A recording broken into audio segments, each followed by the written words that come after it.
The call came on a rainy Tuesday morning. I was elbow deep in client paperwork at my small architectural firm when my phone buzzed with news that would change everything. Aunt Eleanor had passed away. "Ms. Reed, this is Jonathan Blackwood from Blackwood and Associates," the voice said. "I'm handling your Aunt Eleanor Reed's estate. Would you be able to attend the will reading this Friday?" I hadn't seen Aunt Eleanor in 5 years, not since that last Christmas when my cousins Derek and Victoria had practically staged a coup at the family dinner, insisting she move into assisted living and let them manage her considerable assets. I'd stood up for her then, arguing that at 75, she was sharp as ever and perfectly capable of managing her own affairs. That hadn't gone over well with the family.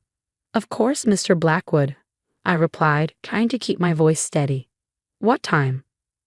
Friday morning found me sitting in an elegant conference room at Blackwood and Associates, deliberately avoiding eye contact with Derek and Victoria.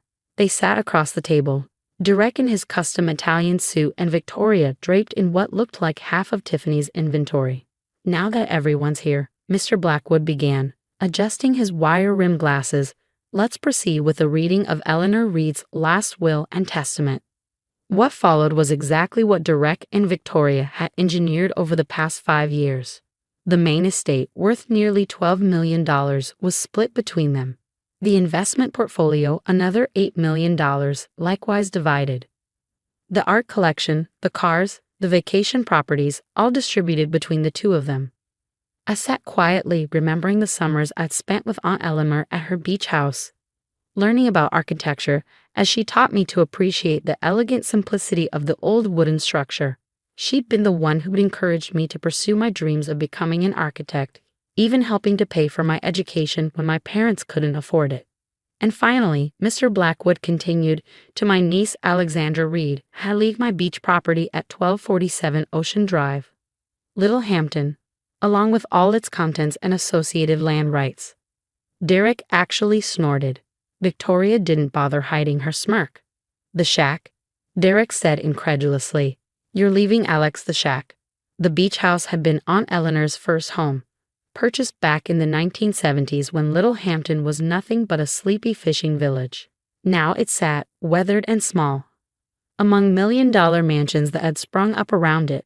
I'd always loved its stubborn defiance of the modern world around it. "There are also some personal effects," Mr. Blackwood added, sliding a small envelope across the table to me. "Your aunt left this letter for you as well." Victoria stood up, smoothing her designer dress. "Well, that's settled then. Derek, shall we discuss the estate sale? I think Sotheby's would be best for the art collection." I waited until they left before opening the envelope with trembling fingers. Inside was a single sheet of Aunt Eleanor's distinctive stationery, her elegant handwriting flowing across the page. "My dearest Alexandra, if you're reading this, then they think they've won. Derek and Victoria have spent years trying to convince me I was losing my mind, all to get their hands on what they saw as their rightful inheritance. But they never understood what real value is. The beach house is yours now, my dear. I know you'll appreciate it in a way they never could. Remember what I taught you about architecture. Sometimes the greatest treasures are hidden in plain sight. Watch the tide lines during the storm season, especially around the old boat shed.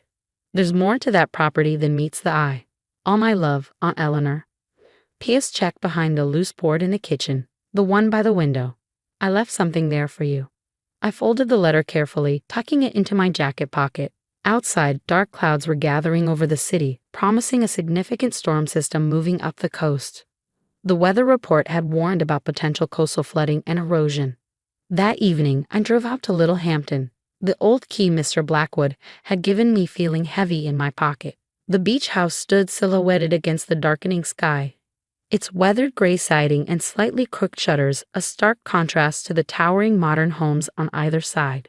Inside, everything was exactly as I remembered. The old wooden floors creaked welcomingly under my feet as I made my way to the kitchen.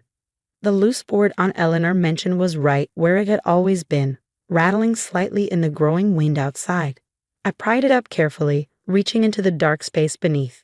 My fingers touched something cold and metallic, an old tin box, the kind that once held Christmas cookies.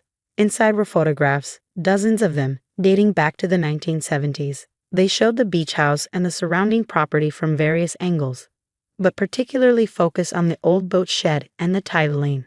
But more importantly, there were documents, survey maps, property deeds, and what looked like geological surveys, all carefully preserved.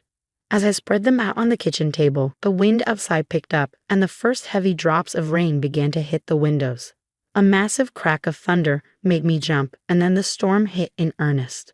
I spent hours poring over the documents as the storm raged outside, pieces of a puzzle slowly clicking into place.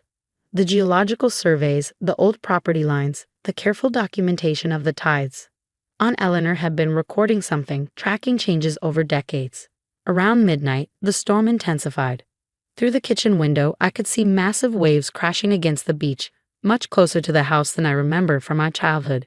The old boat shed, perched right at the edge of the property, looked like it might not survive the night. That's when I noticed something strange. As the waves pulled back, they were taking huge amounts of sand with them, and in the brief illumination of lightning strikes, I could see something beneath the eroding beach. Something that shouldn't have been there. I grabbed my raincoat and a flashlight, fighting my way through the wind to the boat shed. The waves had carved away nearly 6 feet of sand, revealing what looked like stone. No, not stone. Concrete. My architectural training kicked in as I shone the flashlight over the exposed structure. This wasn't just some old foundation. This was engineered, intentionally hidden. The boat shed wasn't just sitting on the beach. It was sitting on top of something much larger, something that had been carefully buried decades ago. As I stood there in the howling wind, rain soaking through my coat, I remembered something from my architectural history classes about this coast during World War II. About hidden bunkers and storage facilities, about valuable assets moved away from major cities. My phone buzzed. A text from Victoria. Hope your shack hasn't blown away in the storm. Derek and I are meeting with the estate lawyers tomorrow to begin liquidating everything. Don't worry, we'll send you pictures of the mansion before it sells. I smiled, thinking about the documents spread across the kitchen table, about the concrete structure being revealed by the storm, and about Aunt Eleanor's patient, decades-long documentation. Tomorrow would be interesting indeed, but first, I had some calls to make, starting with the State Historical Society. Looking back at the house, I whispered, "Thank you, Aunt Eleanor. I think I understand now what you meant about real value." The storm continued to rage, but I barely noticed it anymore. I was too busy planning my next moves, knowing that Derek and Victoria's victory celebration was about to be cut very, very short. Dawn broke over Little Hampton Beach, revealing the storm's true impact. The churning waves had exposed nearly 30 feet of the concrete structure, and I wasn't the only one who'd noticed. A small crowd of locals had gathered at the property line, pointing and speculating about what lay beneath the sand. My phone hadn't stopped buzzing since sunrise.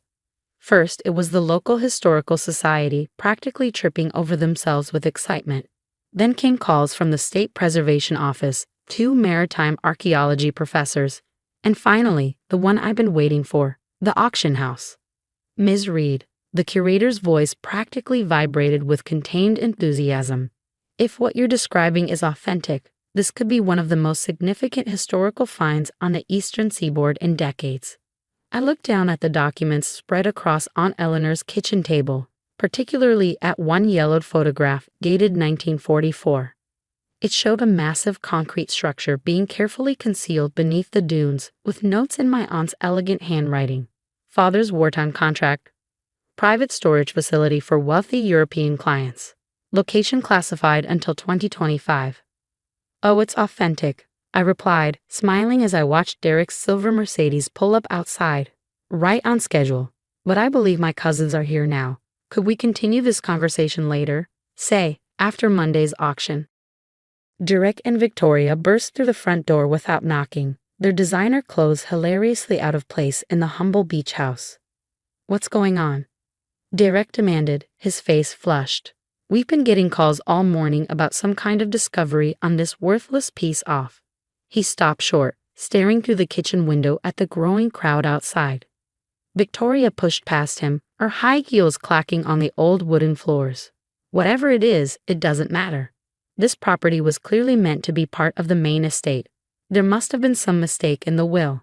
I calmly gathered up Aunt Eleanor's documents, tucking them into my briefcase. No mistake, Victoria. Aunt Eleanor knew exactly what she was doing. Would either of you like to see what she left me? Besides this worthless beach house, I mean. Their expressions as I led them down to the beach were worth every moment of their previous smugness. The morning sun clearly illuminated what the storm had revealed. A massive concrete bunker entrance, its heavy steel doors still intact beneath decades of sand and salt air. During World War II, I explained, watching their faces carefully, this coastline was used for all sorts of classified purposes. Our grandfather, as a prominent builder, was contracted to create secure storage facilities for wealthy European families sending their valuables out of the war zone. This bunker was one of them. That's impossible, Derek stammered, but I could see him doing the math in his head. The contents were supposed to remain sealed and hidden for 80 years, I continued. Aunt Eleanor inherited the secret from our grandfather, documented everything, and waited. Do you want to know what's inside? Before they could answer, a distinguished-looking man in a well-cut suit approached us, expertly navigating the sandy beach. Ms. Reed? James Morrison, from Christie's. I hope I'm not too early, but after your call about the Rothschild collection. Victoria's knees actually buckled. Derek had to grab her arm to keep her upright. The what? She whispered. I smiled, remembering the inventory lists I found among Aunt Eleanor's papers. It turns out this worthless beach house is sitting on top of one of the largest collections of European art and antiquities evacuated during the war. Pieces that were thought to be lost forever, all carefully documented and legally stored here by our grandfather. But that would be worth. Derek couldn't even finish the sentence. Early estimates suggest around $40 million, Mr. Morrison supplied helpfully, and that's before considering the historical significance of the find itself. Victoria's face had turned an interesting shade of gray. You can't prove any of this. The Maine estate. Actually, I cut in. Aunt Eleanor left very detailed records. She spent decades quietly paying property taxes on the full value of the land and its contents, all documented. She knew exactly when the classified period would end and timed everything perfectly, even her death, in a way. I turned to Mr. Morrison. I believe we discussed a private viewing for serious buyers on Friday, followed by the main auction on Monday. He nodded, already tapping on his tablet. The international interest is intense. We've had inquiries from major museums and collectors worldwide. Ms. Reed, would you like to begin the process of opening the vault? Derek stepped forward, lawyer mode engaging. Now wait just a minute. As executors of the Maine estate, have no claim whatsoever, I finish for him. I have the original contracts, the property deeds, and Aunt Eleanor's explicit instructions. But don't worry, you're both welcome to attend the auction. As guests, of course. The next few days passed in a blur of activity. News crews descended on Little Hampton, historians argued about the significance of the find, and art experts practically wept as each new piece was carefully cataloged. The bunker had been expertly designed and maintained. Everything inside was perfectly preserved. Victoria tried to contest the will, of course. That failed spectacularly when her own lawyers saw Aunt Eleanor's documentation. Derek attempted to claim executors' rights over the find, only to be shut down by 3 separate courts in record time. The morning of the auction, I stood in the kitchen of the beach house, my beach house, drinking coffee from Aunt Eleanor's old pottery mug. The same real estate agent who had dismissed the property as teared-down material just a week ago had called yesterday with an offer of $5 million for the house alone, now that it was famous. I declined. Some things are worth more than money. The auction itself exceeded everyone's expectations. Museums around the world bid furiously for pieces of the collection. When the final gavel fell, the total approached $43 million. I donated a significant portion to arts education programs, something Aunt Eleanor would have appreciated, and set up a foundation to preserve historically significant properties along the coast. Derek and Victoria, they got their mansion and their millions, but they also got something they didn't expect, her reputation. In every article about the discovery, in every TV special about the found artwork, the story of how they treated Aunt Eleanor came out. In their social circles, that kind of thing matters.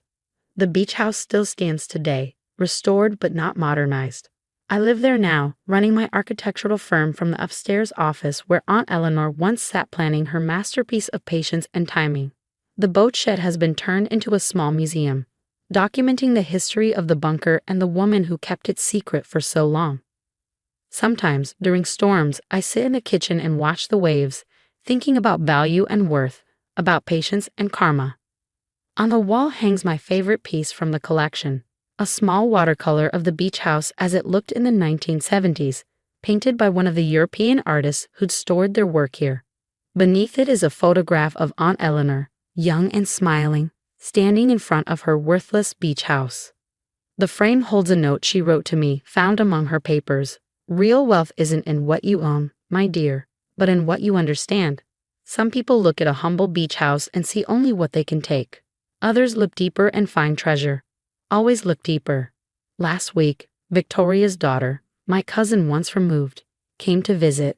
She's studying architecture in college and wanted to see the house that everyone in the family still talks about. I took her on a tour, showed her the clever ways her great-aunt had preserved both the house and its secret, and watched her eyes light up with understanding. "But how did she know you'd figure it out?" she asked as we sat in the kitchen, drinking coffee from Aunt Eleanor's old mugs.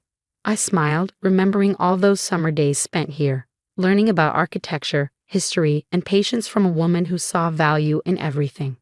"Because she taught me to look past the surface," I replied. "And sometimes that's where you find the real treasure." The girl nodded thoughtfully, then asked if she could intern at my firm over the summer. I hired her on the spot.